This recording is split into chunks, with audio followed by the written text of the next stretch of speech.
Dnes ešte uvidíte. Tak zase sa mení.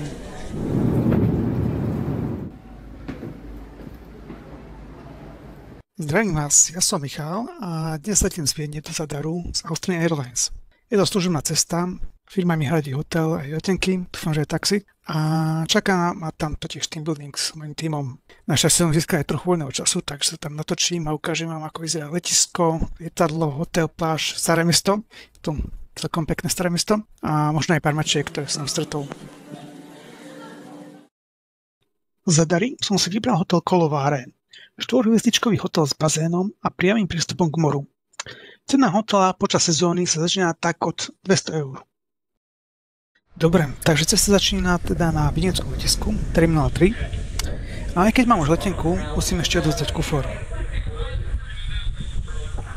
Zadar 12:30. V tomto momente som mal ešte kopec času a keď na tabuli nebola ešte informácia, ktorý gate mám ísť, aplikácii Austrian sa čoskoro niečo objavilo. Má to teda zmysel si ho nainštalovať.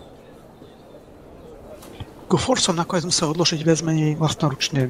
Nebolo to nič zložité, hoci niektorí ľudia nad tým celkom maturovali. Austrian má síce aj poriadne stánky, ale tie sú iba pre business trade. Tesne pred security ukážete svoj QR kód a idete ďalej. Kontrola bola bezproblémová, ale napadlo ma nechať moju kameru zapnutú smerom nahor počas kontroly, tak aby som natočil, ako to vyzerá znútra. Bohužiaľ, typek sekuriťák moju kameru mal zakryl vetrovkou a nemal som z toho vôbec nič. Nevadí, možno že na vedúce. A bolo po zábere. Po kontrole naozaj už iba čakáte na svoj let.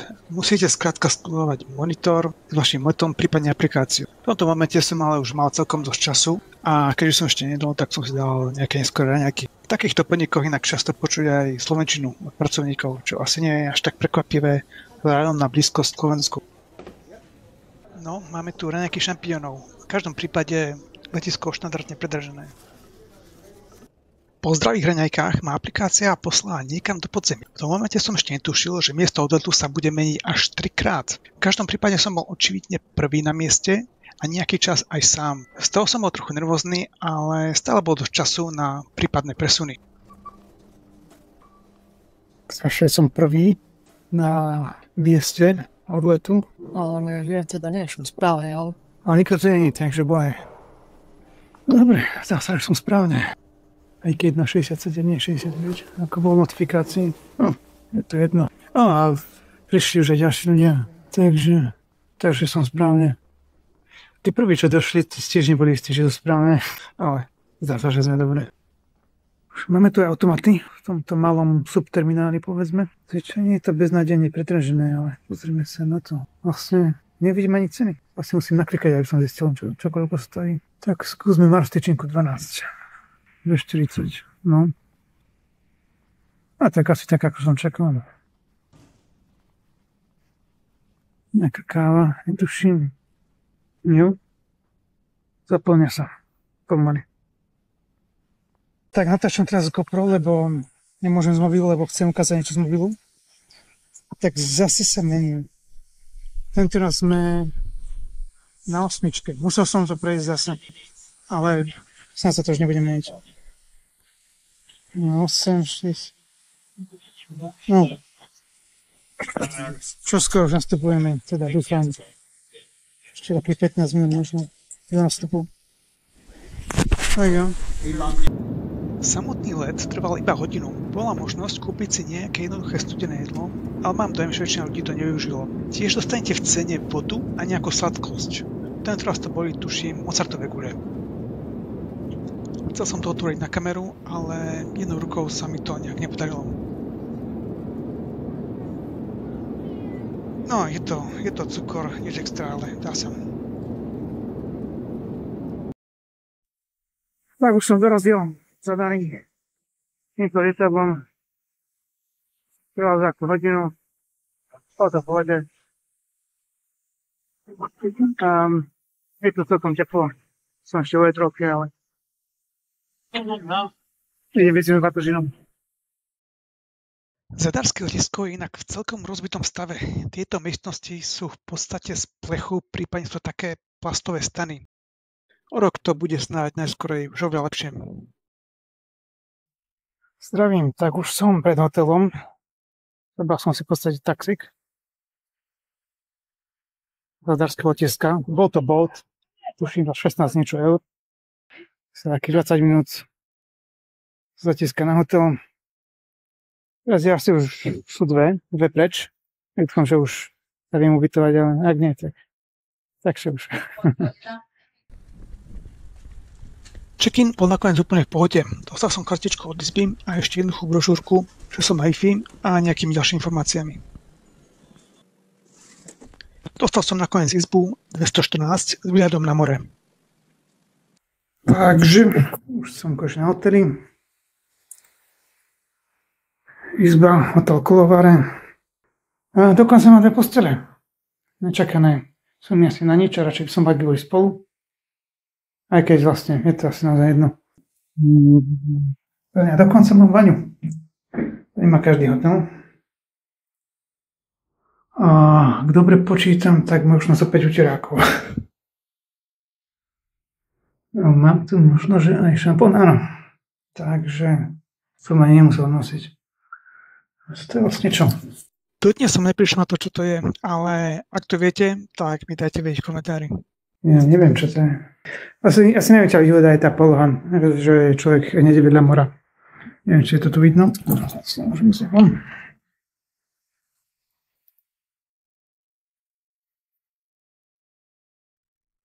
Takže ak sa pošťastie, tak tam ešte dneska povedem. Izba mala aj minibar, lomeno chladničku, lomeno vrazničku, pokiaľ dáte veci na nesprávne miesto. Pôjde. Netuším, koľko to stojí. Možnosti minibaru som nakoniec nevyužil a teda som ani nikdy nezistil cenu týchto nápojov. Popravde neviem to nájsť ani online, takže povie.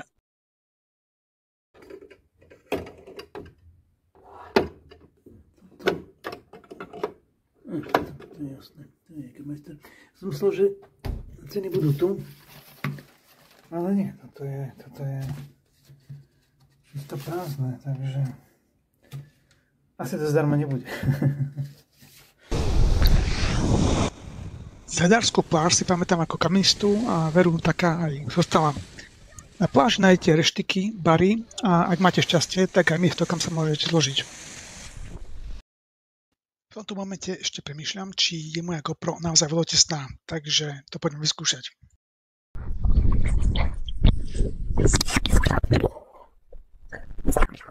Dobre, to bol asi celkom úspešný test.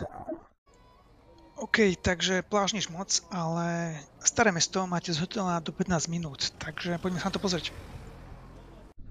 Zdravím, myslím, že dneska vyskúšam tajný vchod do Zadaru, autobočný.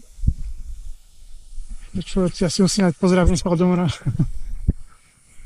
Tak myslím, že tento psík tu bol už asi 5 rokmi, podobne ako tá dilda na trhoch. Ale no, uvidíme o ďalšie roky, čo tu nájdem.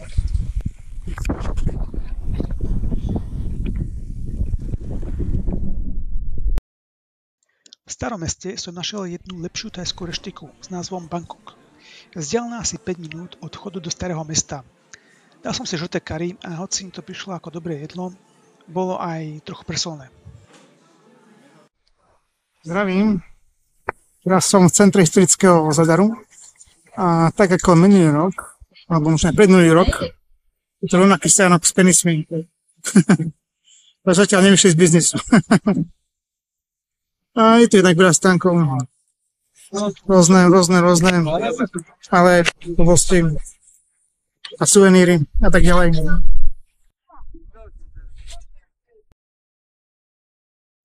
Večer sa mi podarilo zachytiť ešte západ slnka. Je to inak celkom pekné staré mesto aj mimo západu slnka. Určite odporúčam pobehať.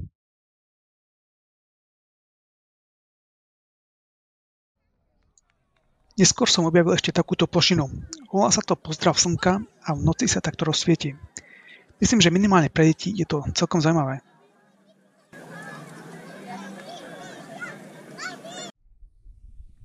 Myslím, že som niekde sľúbil aj mačky. Na ne som trafil hneď niekoľkokrát aj mimo starého mesta. Asi sa im tu celkom darí. Jednu som postrehol aj v lobby hotela, ale pracovníci z toho neboli veľmi nadšení.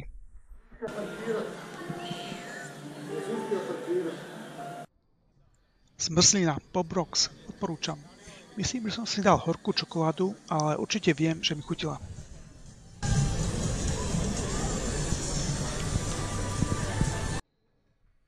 Môžeme pomaly začať nový deň s raňajkami, ktoré som mal v cene.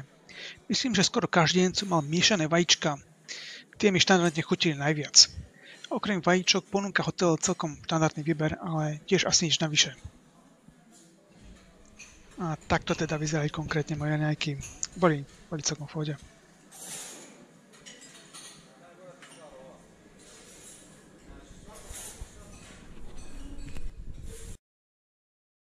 Kolováre hotel má aj svoj tajný zadný vchod na pláž. Ten otvoríte mávnutím rukou na tomto prístroji. Späť sa viete tiež dostať, ak poznáte číselný kód. Ten nájdete na papieri, ktorý by ste mali dostať pri check-inu. Sme vonku.